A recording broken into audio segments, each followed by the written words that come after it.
Imagine that you have trained a great neural network, like Phil said, TensorFlow, PyTorch, solving a problem, something like anomaly detection, object detection, and you're ready to deploy it into production. So you have a few choices. You could deploy it on a GPU. You could deploy it in the cloud. But what other option do you have? You can also look at deploying it on maybe just a CPU.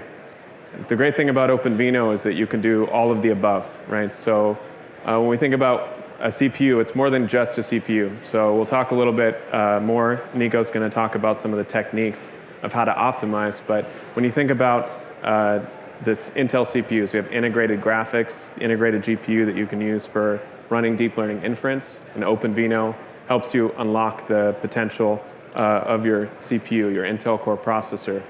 So use cases, if you think of an X-ray machine or an ATM or maybe a robot that delivers packages, these are all devices that will have likely an Intel processor that you can use for inference.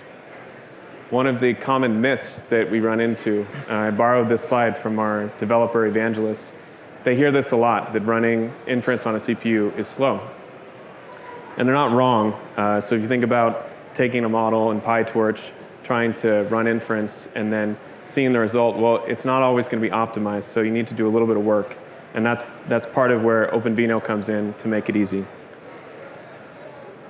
So OpenVINO is the solution, especially if you're trying to deploy on Intel CPUs, Intel accelerators.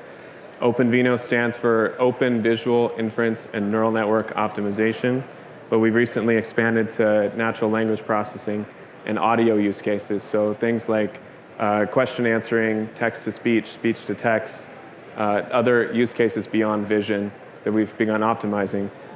It's called open because we're open source. We have an open ecosystem, and the OpenVINO tools and runtime are all open source software.